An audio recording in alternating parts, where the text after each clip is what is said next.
Welcome to the Dreamers Hub podcast. We can be whatever we dream. This podcast is about collaboration between the dreamers and the doers to inspire more people to do more of the things they enjoy doing. When you do what you love, you achieve so much more with your life. So if you're into real people having some raw, unapologetic conversations, let's catch a vibe. Today is your day.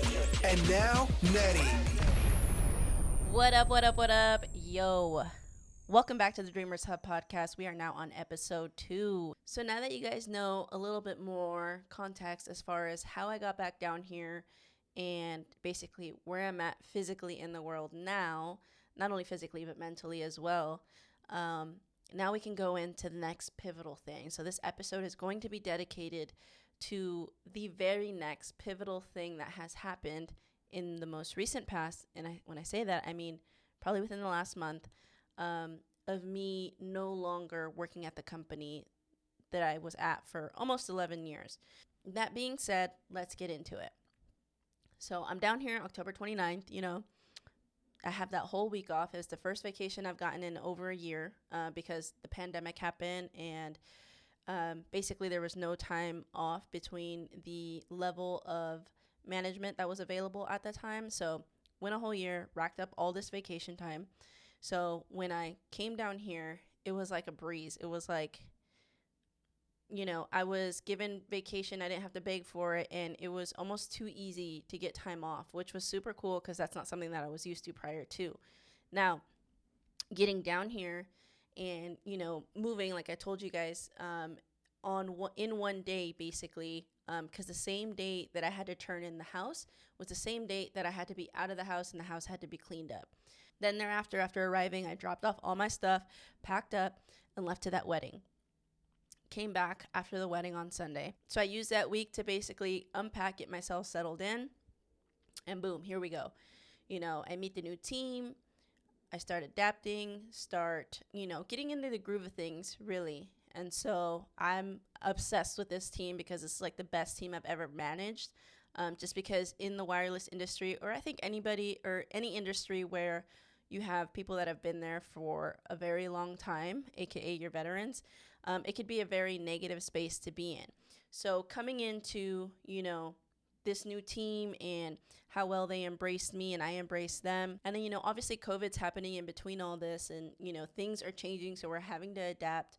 1 minute we're in purple tier, 1 minute we're not. And so the way, we manage, the customer base coming in, it was just a lot going on. I'm here for a few months and I'm getting into the groove of things. And just last month, out of nowhere, I get a phone call. Now in that phone call is my boss's boss. And he's letting me know, things are changing due to obviously like COVID, last year's performance and, things realigning. Basically, everything's getting condensed to having less management and handling more stores to overlook.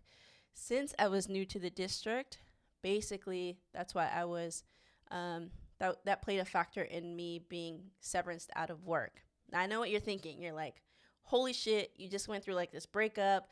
And then a couple months later, now you're just like, ripped out of your golden handcuffs. I know. I get this news and I'm just like in shock. And it's so crazy because the person that interviewed me and hired me is also the person that had to let me go. And I could tell in his voice that it was a really hard message for him to deliver because obviously that wasn't his choice. You live in a corporate world, so there's certain things that you just learn to accept whether you like them or not. And I think being in management kind of allows you to adapt quicker to changes. As opposed to not being in management. There's just a different mindset that goes with it. And so here he is delivering the message to me. I'm thinking to myself that day, my instant reaction was, I'm in shock. I just need to be quiet. And I just need to let this sink in. I didn't cry. I didn't freak out. It was more of like, okay, let me just lay here, figure this out. And then I laid for a little bit. And then I paced for a little bit. And then I got into admin mode. Okay, what's my next step? What do I got to do? I get this news and I'm also expected to finish off not only that week, but the week after that. So I'm still scheduled to work. So here I am with the information in my head. I have to go deliver the message to that team. and then they have to sit with it, and then I still have to complete a week's worth of work. And through that week, I still was just like, yeah, I got the news and I was a little bit in shock, but it was more of like a instant relief. It was more of like a big weight was lifted off my shoulders, which I know, you're dealing with finances. So obviously that's my livelihood. Yes, there is, there's that factor, but I basically thought to myself, like, wow, the universe is really pushing for me to do this content thing, because as of January 2nd is when I started posting consecutively. As of this recording, I am 54 days in of posting consecutively on social media, because content creation is the one thing that I really am passionate about and I really enjoy doing. And so, between the breakup happening, the move, getting adjusted here and getting back into the groove of things, I feel like the universe set me up in the sense that the universe gave me a head start, and then basically at that point ripped the Band-Aid off for me. A Band-Aid that I knew for a fact I would never rip off that Band-Aid if I was given the opportunity. This opportunity was handed to me probably in the best way possible, because I just don't think that I would have ever willingly quit. And if I had the choice, this would have been my way out. And basically, this was a universe telling me, like, okay, you got a head start. Now is your chance. And I know it sounds kind of crazy, and it's like, there's no way this person can really handle this. I don't know. Honestly, I just don't know. But I can tell you that there's an internal momentum within me, and there is a fire driving everything that I'm doing. When I found out that news, it was almost like, okay, it's go time. It's time to go full send on this, because I'm never going to have this opportunity to do this any other time, between the things kind of slowing down, so it's not so fast paced because of the pandemic, and, between being able to have a little bit of savings prior to this, and also obviously I'm getting a severance package because I was there for almost 11 years. So it gives me a little bit of cushion to like really give myself a fighting chance at this. And I don't think, if it was for the universe basically setting me up through all these steps to do this, I would be in a mental state that I'm at right now. There's too many coincidences, and there are just too much things like lined up for me not to see it as like an opportunity. It didn't happen to me, it happened for me. And I can't help to think that, again, all this is like setting me up for something. I can tell you that there's this internal momentum that I feel that I'm like trying to hone in and I'm trying to capture, and I'm going like full send, and it's like it's a fire within me that I can't explain. And if you had to look at something to kind of gauge that, it's just the amount of content that I'm putting out. Now, when I say amount, it's not like I'm purposely just like, okay, I'm going to grind this out and give you like shitty content. I'm really trying to push quality, not necessarily quantity, but quality, in a sense that not only am I attaching my name to the things that I'm putting out, but I'm also wanting to provide people value, whether that's entertainment or whether that's a positive message.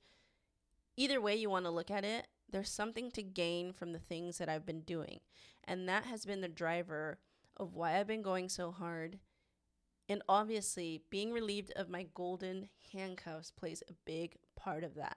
The universe has given me the opportunity to be able to have this time to really try to push for as hard as I can. Here's my other thing is, since I found out, I've been going harder at content creation than I ever have in the last few years with the company. Not that I didn't work hard while I was there, but keep in mind that everything that you see and everything that I put out is all me. I'm the only one editing. I'm the only one creating, coming up with the concepts, getting up early in the morning, recording, editing till late at night.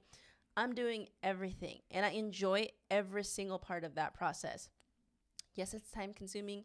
Yes, it's tedious, but I'd much rather be doing this than to have somebody yelling at me about their bill, or have somebody yelling at me because their phone doesn't work. I'd much rather be doing this than have my job define what I do for a living.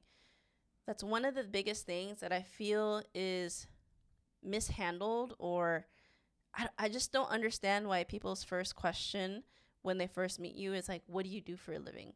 Because for a long time, what I've been doing up till this point for a living does not define who I am, what I'm into, my core values. It doesn't define any of that. And it's like, if I didn't put myself out there the way you guys see online or the content that I'm putting out, you wouldn't know me if you were just to ask me, what do I do for a living? Oh, I, manage a team for a wireless company. Oh, okay. So then the next thing is going to be like, oh, let's talk about your bill. No, I don't want to talk about your bill. That's the last thing that I want to talk to you about.